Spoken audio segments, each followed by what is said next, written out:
Hey, have you ever looked at your competitor and wondered how they're outperforming you when you know your team is just as talented? Today, we're revealing the hidden factor that separates thriving businesses from those that merely survive. Joining us today on Top Dog Tips is Pat Lipovski, who spent over 2 decades transforming companies from struggling enterprises into industry leaders by unlocking their leadership potential. So he's the expert that major companies call when they need exceptional results. And today he's sharing his insights with us.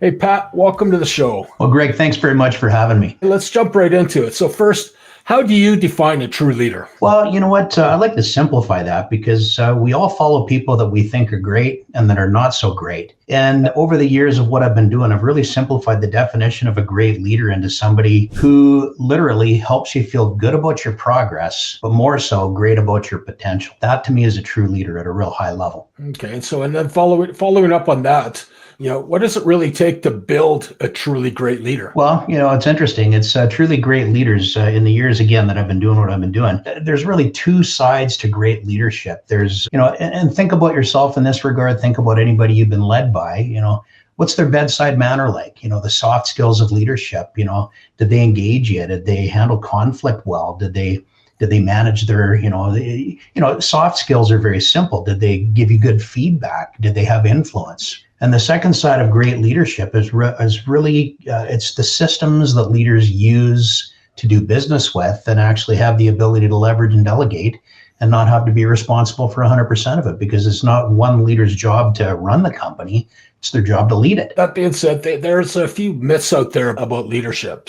Popular belief that leaders are born, not made. What's your perspective on that? Well, if they were born and had great influence, they probably turned into a great leader. Every single one of us, if you've got 2 arms, 2 legs, and 5 keen senses, or a reasonable similarity to that, every single one of us can be a great leader because it is a learned skill. The other kind of myth suggests that leaders, we got to be stoic and strong and never show vulnerability. So how does showing vulnerability actually impact leadership? Well, Greg, it's funny. Back in the day with leadership, even at the turn of the century, there was no crying in baseball back then either, just like Tom Hanks said in the movie A League of Your Own. But what's really interesting is these days, people are more in touch with emotions, and leaders need to be the same thing. If you want to engage and inspire somebody, inspiration is actually something founded by emotion.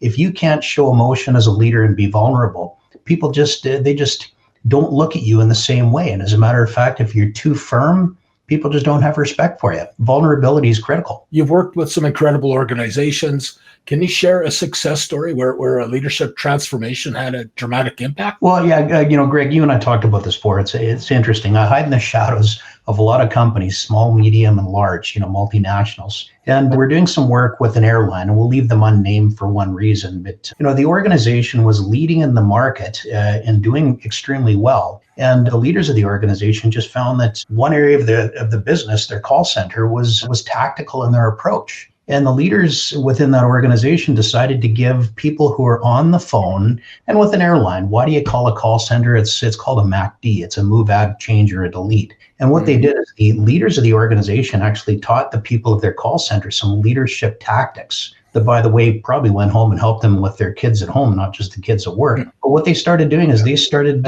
sitting back, asking the customer the emotional reason why they were traveling someplace. And once they knew that, which is a leadership tactic in engaging people to do more, they then asked the traveler, the person calling in, if they're open to alternative ideas to enhance their experience. And the turn down rate of that question was very small, single digits, of course.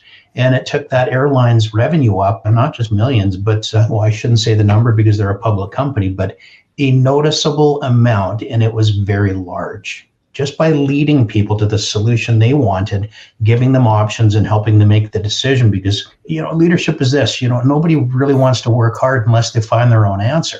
And if we can help people find their own answers, we're going to help them do more. And this airline helped their customers do more business with them just by that leadership tactic and approach. Yeah, that's very powerful. Again, it feeds right into these days of nobody wants to feel like they're just a number, a process. So if you can bring it to a personal level and really feel that I'm getting a personal touch, it has measurable impact. It's very powerful. So yeah, that's an amazing story, Pat. So I guess, to bring an airline or some of your organizations to the point where they're going through a transformation, I understand you've created a unique framework for leadership development. Can you kind of walk us through how it works? Yeah, developing leaders, like first off, we have to know who we are so that we can better work with the other types of leaders and personalities around us. So really knowing yourself is really one of the first steps. But when you're helping people through change, business is easy until you introduce people. And once you introduce people, you become an organization that needs to be organized. And when you're taking people through change, you take a look at any item you're leading people through, any challenge, any opportunity. First, you got to sit back and identify what that problem or opportunity is. That's the first step in the process we take people through. Now, once you really understand what the problem or the challenge is, it's to obtain information and it's to obtain the facts as to why you're there. But don't get stuck and go, we call it being below the line versus above the line, where if you get stuck down below the line, there's blame, excuses, and denial that'll hold us back all the time. But when we come above the line, we start to make predictions about our future. We start to dream about what's it going to look like, sound like, feel like, act like. We start to see the future, and it almost becomes a magnet that pulls us closer towards it, where we start to look at, really ownership, accountability, and responsibility and making that picture happen. So once we actually get predictions about the future and we help people make decisions about what they truly want and get them to identify what they want it to look like when it's done, that's the process that pulls people forward. In our Envision world, my Envision group, to us, we engage people with that vision. To us, vision, it's a model of mentorship and coaching and development where you got to visualize what's it going to look like when we're done and why. You got to identify where you are now. That's the I in vision. You seek options to make that happen. Once you have those options, you don't just make a plan, you inspire a plan on the second I. The O in vision is really to look at the obstacles and all the excuses that are going to hold us back. And the N of envision is next steps, because once you finish off with something, there's always a higher level that you want to get to. So there's always next steps. So the vision model, Greg, is really the model we bring to people. Again, very, very powerful. I guess the question I would have is the observation is a lot of businesses are not yet following your model, the ones you haven't talked to and reached out to, obviously. So what would you see as, what are some of the biggest mistakes that organizations are making when it comes to trying to develop their leaders? Well, I think the biggest thing is that, leaders, and you look at most companies that are out there, big or small or multinational, most leaders sit back and do their planning at the executive level. No, it's interesting, Greg, because once they set what they call their plan or their strategic plan or whatever they're going to call the term of it, you wonder how many levels of leadership would they have in their organization. Small business might be 2 or 3 levels because you got an owner, you got a bunch of managers, and then some frontline people. Mm-hmm. But you look at big companies like airlines and oil and gas companies, servicing companies in the energy industry. There's some that have upwards of 7, 8, 9, 12 layers of leadership. Mm-hmm. And you ask yourself, how many layers within that company do you think their plan is clear, understood, and effective? And I know Harvard Business Review did a study on this years ago. And what they found is that the clarity, understanding, and effectiveness goes down maybe 2.5 layers. And when you actually get that plan, when you help companies understand how to have within the culture of their group a methodology behind their planning so that people have role clarity and goal clarity on what to do, you can create effectiveness that I've seen go into the tens, into the hundreds of millions, depending on the size of your company, just add a zero. But the impact could be significant when you get that role and goal clarity, but the alignment of the plan from top to bottom, from CEO or president right down to boots on the ground or boots on the tarmac. Yeah, it's a real challenge to get that mission, vision, and values plaque that you rock on your wall every day and actually put it into practice, right? Oh, yeah. Well, it's critical. It's the foundation that helps people. The vision tells you what you want to do,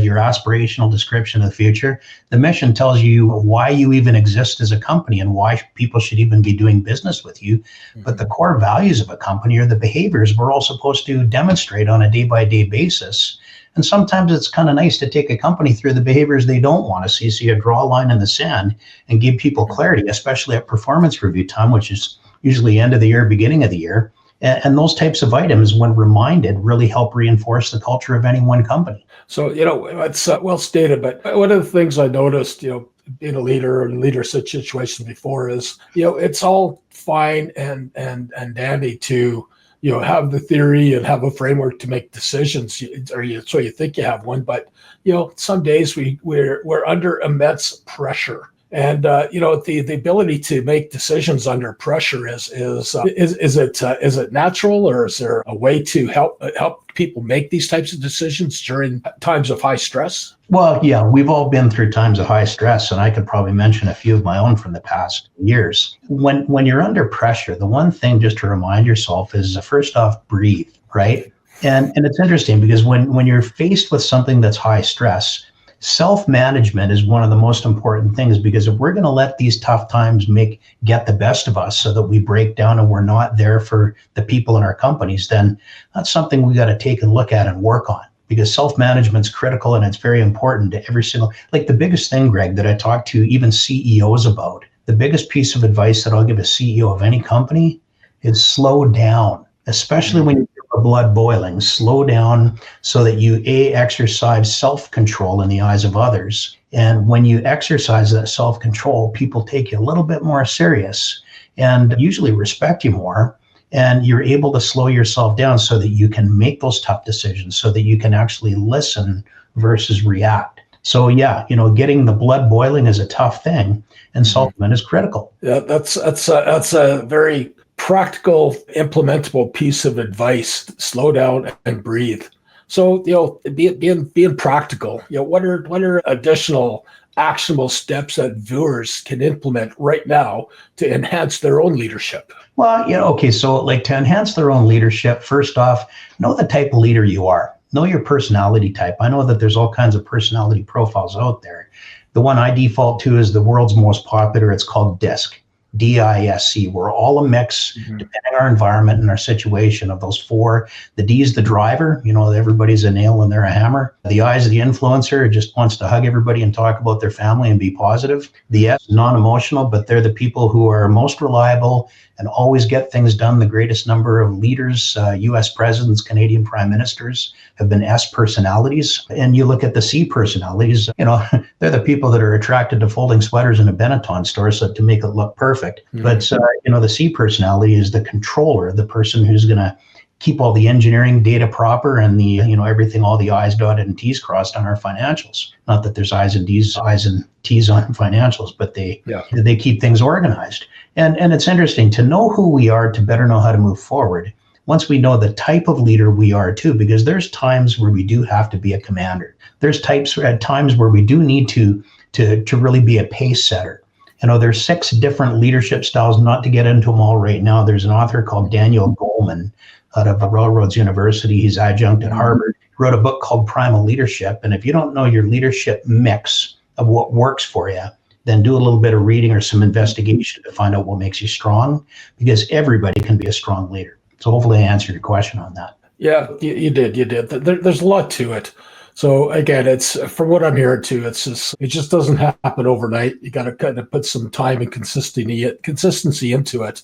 And being that you shared with me that you actually have a morning ritual that helps transform executives and their teams fairly shortly. Can you illustrate that or share that with us? Well, there's a few different rituals that I'll recommend for it, but the biggest one is, the moment you wake up and you get to work and you start out, well, first thing, when I wake up every morning, I put both my feet on the ground and I say, well, how can I make a difference today? And a positive difference at that. And that was something taught to me by a guy in telecom. His name was Dale Exton. And he was a leader that I grew up with years ago. And I really respected that. Now, in a corporate setting, there's a ritual that I always encourage companies to use, which is a culture moment. And a culture moment is picking either your vision, one meeting, getting somebody to read it out, tell the rest of the group what it means to them, and then talking about somebody on the team who's really demonstrating whatever that vision's all about best, whether they're in the room or out of the room. If they're out of the room, get everybody to talk about the fact that they were mentioned in the meeting before. They can also go through the mission statement, talk about that, what it really means. And I mean, every single meeting. If you have a weekly meeting, do it. First 2 minutes of the meeting. Core values, one value at a time, make sure you touch on them and review your company's values, which are the behaviors you're supposed to demonstrate. And that's a ritual that really reinforces the mission, vision, values of a company. And my goodness, if everybody within a corporation knew their mission, vision, and values even more and did these culture moments under their leader every single day, they'd probably, through repetition, get to know them extremely well. And if they're behaving in ways that were in line with what their core values and mission and vision were all about, then of course the performance of the organization goes up. And it's so easy to do, yet so few leaders take the time to do it, unless you're with a big corporation like a Google or a Facebook that does some things like this as rituals, and Apple. So rituals breed culture, culture breeds productivity and success. Yeah, I could see how that daily reinforcement, it really helps everything. It helps everybody to make sure that we're all, singing from the same songbook, as it were, on the same page. Everybody understands, or rolling in the right direction. So very powerful. And I've got to share that I've never been part of an organization that actually practice that on a consistent basis. So I can see how powerful it is. So, you got work to do, Pat. I think WestJet calls it a checkup from the neck up. And there's, they're modeled not completely, but somewhat over Southwest Airlines and some of those, the low cost, not ultra low cost carriers. But, you even take organizations like oil and gas servicing. I spent a lot of time down in Texas, and you've seen the TV show Landman. It's not really like the lifestyle down in Midland. It's a little bit more professional than that. But you take people that's, I was just talking with a guy last week that when I first met him about 12 years ago, he wore these dark shaded glasses, and his confidence maybe was because, he had dark shades to, maybe keep his eyes behind his glasses. But, he went through and practiced some of the basics that we actually teach in our leadership training. Today, he's a school board trustee, paid position, part-time, away from his work at a very reputable oil and gas servicing company. And he's actually climbed a number of rungs up the ladder in leadership since practicing some of what we taught him. And I'm just proud of the guy. We connected up last week and had a conversation we hadn't had in years.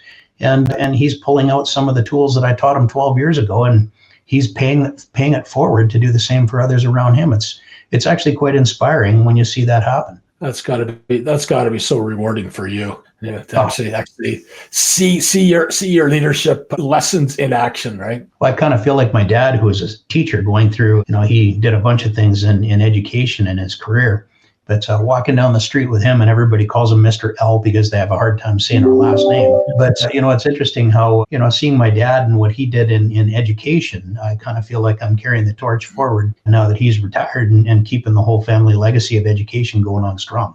Got a brother who does the same thing out east too, by the way. What, as a teacher or as a coach? As a coach and a strategy leader, for strategy and planning, and as a strategic coach as well. All right. Yeah. Pops would be proud, I dare say. So let's talk a little bit about the future of leadership, Pat.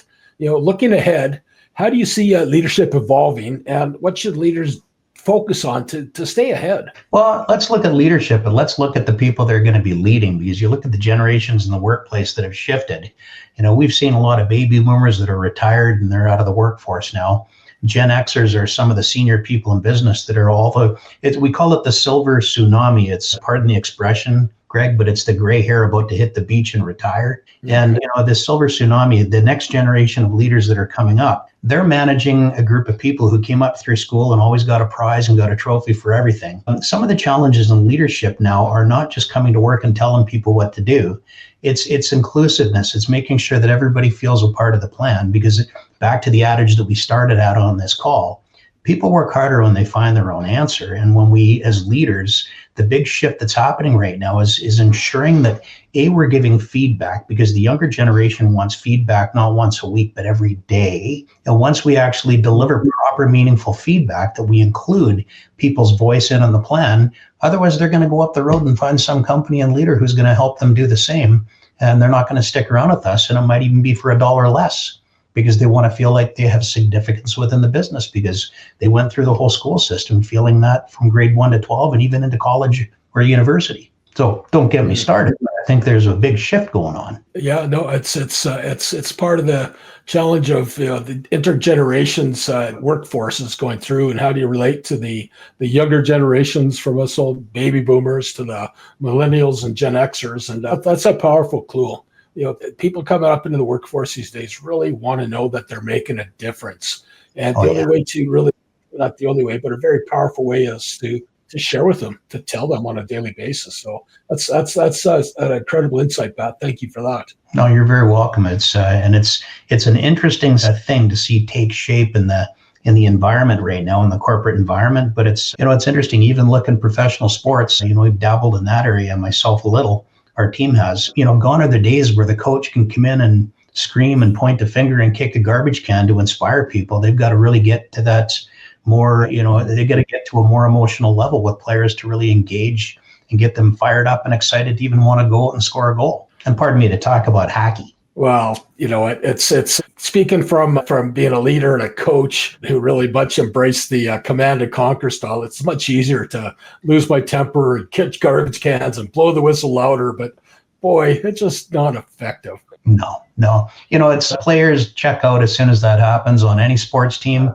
And I even know I've got a 22-year-old that came up through community hockey in the west side of Calgary here. And it's interesting because the coaches that were more commanding lost the respect of the kids every single time. And I watched that from the benches. And proudly as a dad, I know that my son really flourished under the coaches that really cared about him and talked about his potential, helped him feel good about his progress, but great about his potential. And that's what really gets people going these days. Yeah, interesting connection. I learned more about sales leadership and managing from my coaching days than I ever did from trying to deal with I always, as a sales manager, trying to deal with salespeople. I learned more from kids playing soccer. So, yeah.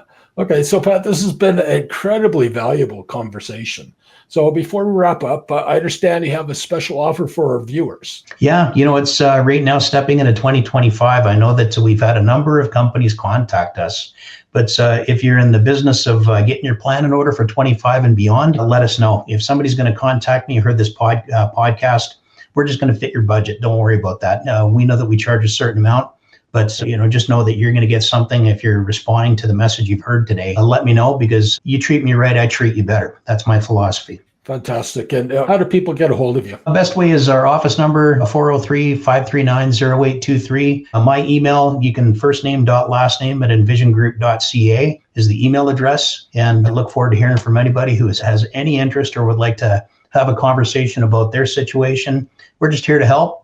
If it turns into an engagement, great. Final parting words. What's the message you want our viewers to walk away with today, Pat? Take a look at what you think your leadership potential is and your team potential, and let's talk about it. Because if you haven't pursued it, it's worthwhile looking closer and getting there. Pat, thank you very much for joining us on today's episode of Top Dog Tips. So viewers, again, I will include all the resources mentioned in today's episode in our description below. Don't forget to download Pat's leadership framework template and take advantage of his generous offer. Again, thanks for tuning in to Top Dog Tips. Until next time, signing off. Stay tuned for more Top Dog Tips. We'll continue to bring you expert advice and inspiring stories to help you thrive in all aspects of your life and business. Until next time, take care.